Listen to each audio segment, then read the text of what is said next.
Cuando escuchamos la palabra libertad, la mayoría de nosotros piensa en la posibilidad de elegir sin imposiciones, de decidir por nuestra cuenta, de hacer lo que uno desea. Es una idea profundamente arraigada en el mundo moderno, casi un dogma incuestionable. Ser libre es no tener límites, es no tener a nadie que me diga qué debo hacer. Sin embargo, esta concepción de la libertad, tan común y aparentemente evidente, es también una de las más superficiales que la historia del pensamiento haya producido jamás. Porque si nos detenemos a pensar, ¿es realmente libre quien puede hacer lo que quiere, aun si lo que quiere lo destruye? ¿No es quien cede a sus pasiones o quien se deja dominar por el miedo o por la ira? Para responder estas preguntas, conviene volver a las raíces. El tema de la libertad ha acompañado a la filosofía desde sus orígenes, y pocas nociones han sido tan debatidas y decisivas para comprender lo humano. A lo largo de siglos, el pensamiento clásico y cristiano, desde Aristóteles hasta Santo Tomás, pasando por San Agustín, fue dando forma a una idea muy diferente de la libertad. No como simple ausencia de coacción, sino como una perfección del alma, una capacidad de elegir el bien. Y esa visión, aunque hoy nos parezca extraña o anticuada, guarda una profundidad que la mentalidad contemporánea apenas alcanza a sospechar. Para Aristóteles, el punto de partida es siempre la naturaleza. El hombre, dice, es un ser racional, por esencia y por ende su felicidad, la eudaimonía, consiste en vivir conforme a su naturaleza, es decir, en realizar su razón. Ahora bien, ¿qué significa esto? Que la libertad no puede entenderse como independencia absoluta, sino como autodominio.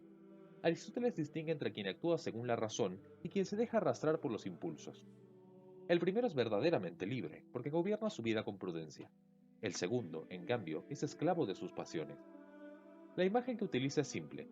El alma humana es como una ciudad en que debe gobernar la razón.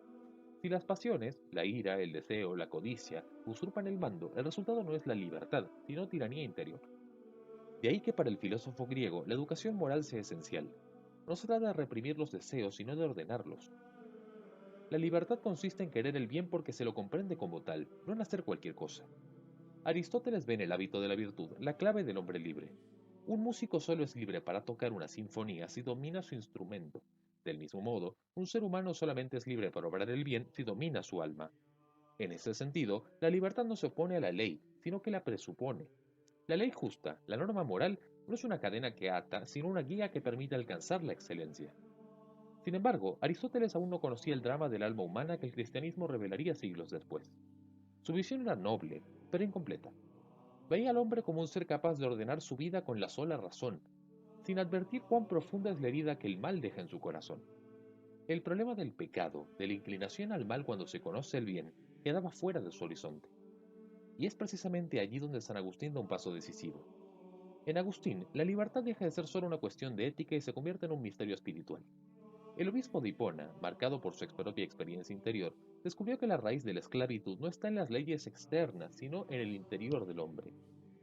El que hace el pecado es esclavo del pecado, dirá citando el Evangelio de Juan.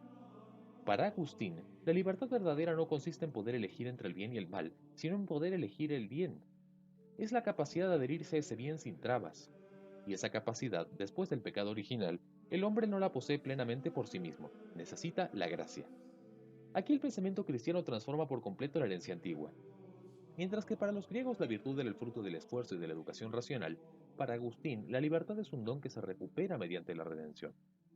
El hombre, sin la ayuda de Dios, es como un enfermo que desea la salud pero no puede alcanzarla solo con su voluntad.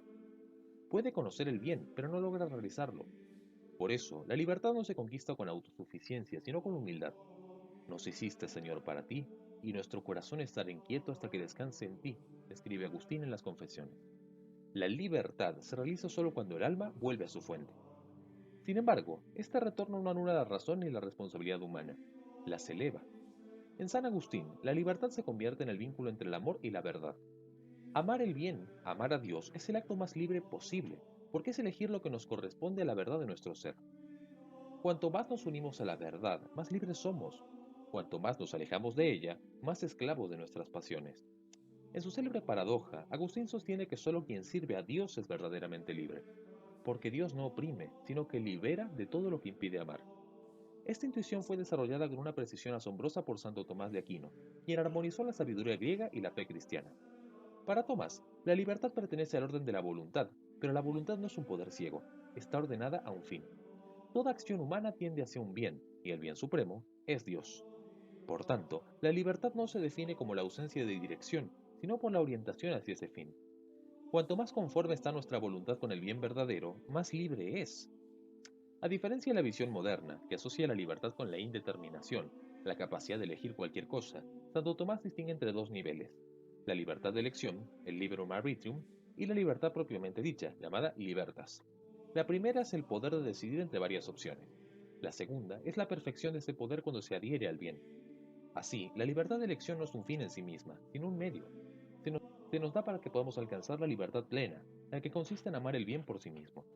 El hombre que elige el mal no es más libre, sino menos, porque al hacerlo se aparta de su finalidad natural. Un ejemplo cotidiano lo aclara. Quien fuma compulsivamente ejerce su libertad de elección al prender un cigarrillo, pero no es libre interiormente, está dominado por una dependencia. Lo mismo ocurre con cualquier vicio moral o espiritual. La verdadera libertad no consiste en multiplicar las opciones, sino en no ser esclavo de ninguna. En esto, Santo Tomás es profundamente realista. Reconoce que la libertad no puede entenderse sin la verdad sobre el hombre. Si no hay una naturaleza humana que oriente la acción hacia el bien, la libertad se convierte en puro capricho, y el capricho, al final, destruye a quien lo sigue. Esta ruptura entre libertad y verdad es precisamente lo que caracteriza la modernidad. Desde el Renacimiento en adelante, la filosofía comenzó a concebir la libertad como autonomía absoluta, como capacidad de autodeterminación sin referencia a ningún fin objetivo.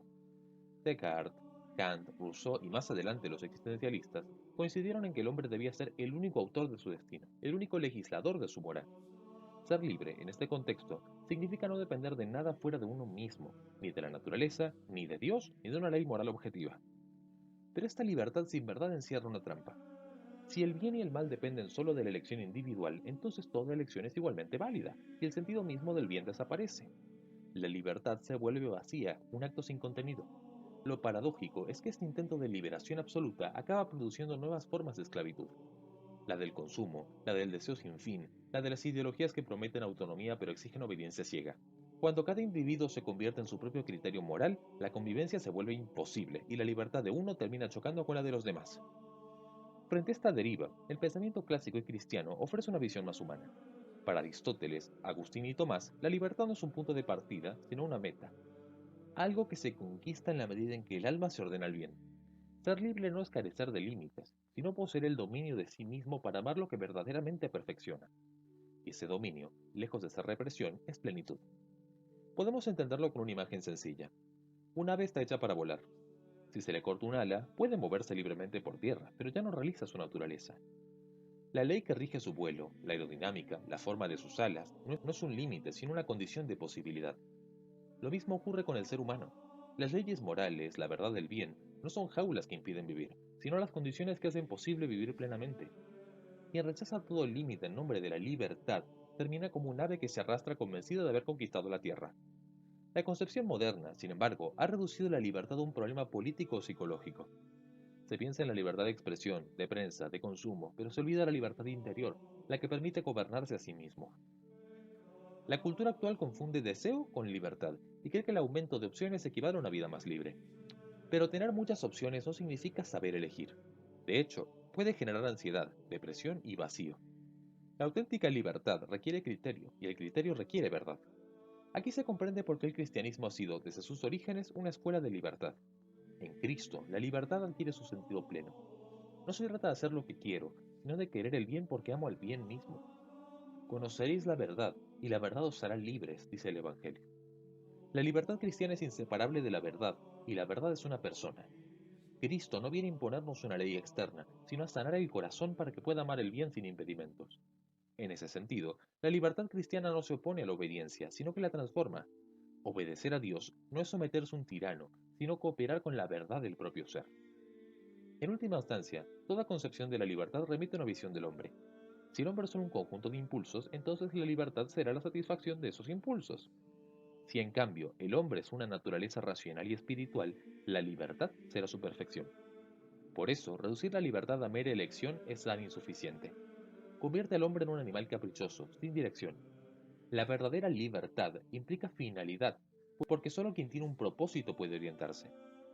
No hay libertad sin verdad sobre el bien.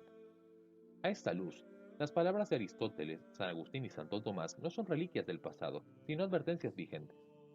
Vivimos en una sociedad que proclama la libertad absoluta, pero que produce individuos cada vez más dependientes del placer, del dinero, de la aprobación ajena, de las pantallas. Es una paradoja trágica. Se habla de la libertad como nunca, pero pocos saben ser libres. Recuperar el sentido clásico y cristiano de la libertad no significa volver atrás, sino avanzar hacia una comprensión más plena del ser humano. Porque la libertad no es un fin en sí misma, es el camino hacia el bien.